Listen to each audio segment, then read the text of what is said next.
निवांतपणा अनुभवायचा म्हणून 2 दिवस बाहेर पडलो आणि येऊन पोचलो आजऱ्याजवळ, कोल्हापूरच्या आजऱ्याजवळच्या या चाळोबा हिल्स रिसॉर्ट. गमतीशीर नाव वाटलं, नावाची पार्श्वभूमी बाकीच्या गोष्टी सगळ्या तपासल्या. कसं आहे हे रिसॉर्ट, काय आहे ते बघितलं, रिव्ह्यूज ऐकले आणि आलो. छान मस्त एक वेगळा अनुभव. हे आहे रिसॉर्ट.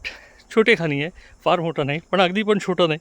इकडे 2 रात्री तुमच्या छान जाऊ शकतात. मित्रमंडळींबरोबर तुम्ही चांगली मैफल जमवू शकतात. छोटंसं ऑफिस, भरपूर सारी पुस्तकं.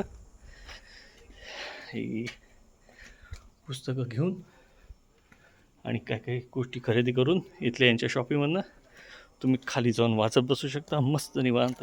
काय छान फुलवलं यांनी सगळं. हे आहेत रूम्स. मस्त व्ह्यू आहे. इकडे टेबल, खुर्च्या, छोटंसं जेवणा खाण्याची सोय, अतिशय छान निवांत या बाजूला. आणि सगळीकडे काजू काजू काजू, चिकू चिकू चिकू आणि आंबे भरपूर पसरलेले. आणि हे असं फुलवलं यांनी. असे वेगवेगळे हॅमॉक्स, बसायच्या सोयी, जागोजागी अजून गोष्टी, छोटीशी हॉल सदृश्य जागा, हा गझिबो आणि बस छोटी छोटी मजुरांची कामं चाललेली शेतीची. आणि हे असं सजवलं आहे सगळं. आणि हे सगळं तर छानच होतं, पण पुढे गेलो थोडंसं आणि अजून काहीतरी वेगळं गवसलं. या छोट्याशा पायवाटा, भरपूर हिरवाई आणि नंतर पुढे गेल्यावरती म्हणे एक छान नदी लागते. म्हणून त्या नदीकडे निघालो. नदीकडे पोचणार कधी? अरे वा, एक छोटा ब्रिज, छानसा काजूंचा घमघमाट सुटलाय बरं का.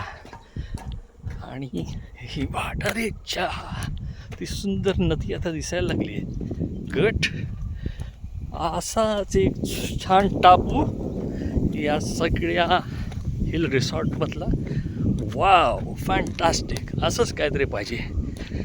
मस्त आपलं आवडतं पुस्तक घेऊन बसा, काही ब्लॉग्स ऐका किंवा मग मित्रांबरोबर भरपूर मेजवानी गप्पांची मैफल रंगवा.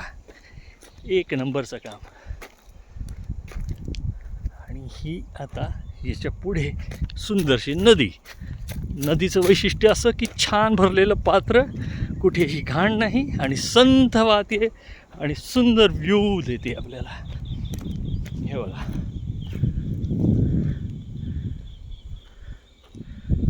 आणि हो, या सावलीमध्ये बसा किंवा या हॅमॉकमध्ये झुला.